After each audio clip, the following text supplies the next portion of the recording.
जय श्री कृष्ण।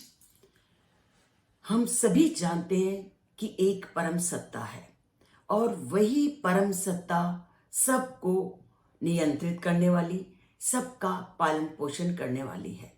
परंतु हमारे अंदर पूर्ण ज्ञान की स्थिति न होने के कारण और माया का हमारी बुद्धि पे पर्दा पड़े होने के कारण हम उस परम सत्ता के स्वरूप को जान नहीं पाते, तो अलग अलग देवी देवताओं की पूजा आराधना में करने लगते हैं।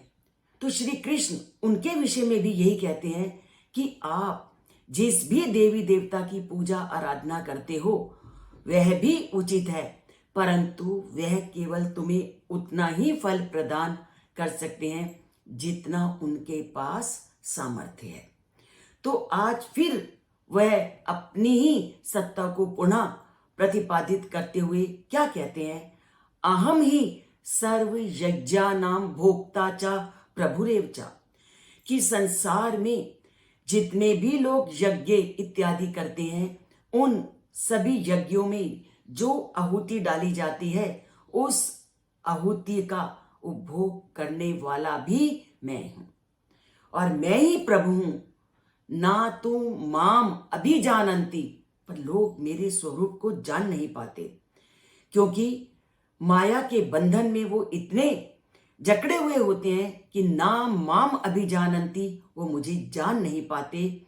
और जब मुझे जान नहीं पाते तत्वेन अतश्चयंती ते, तो वो बार बार इस संसार के आवागमन के चक्र में बंध जाते हैं। तो अगर हमने संसार के आवागमन के चक्र से मुक्ति पानी है तो हमें उस परम पिता परमात्मा में अपनी बुद्धि को लगाना है, अपने ज्ञान की सीमा को इतना बढ़ाना है कि हम उस परम पिता परमात्मा के स्वरूप को समझ सकें, उसे जान सकें, उसके सानिध्य को प्राप्त कर सकें और संसार के आने जाने के चक्र से मुक्ति पा सकें।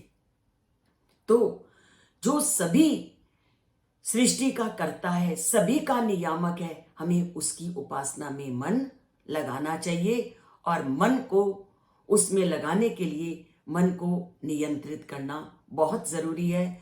और नियंत्रण एकदम हम चरम नियंत्रण की सीमा में नहीं पहुंच पाते, पहले थोड़ी थोड़ी चीजों से हमें अपने को नियंत्रित करना सीखना है, तभी हम अंतिम लक्ष्य को प्राप्त करेंगे। तो श्री कृष्ण को पाना है तो गीता को पढ़ना है और गीता के पढ़ने के लिए श्लोकों को सुनना जरूरी है और इसके लिए चैनल को सब्सक्राइब और लाइक करना भी जरूरी है। जय श्री कृष्ण।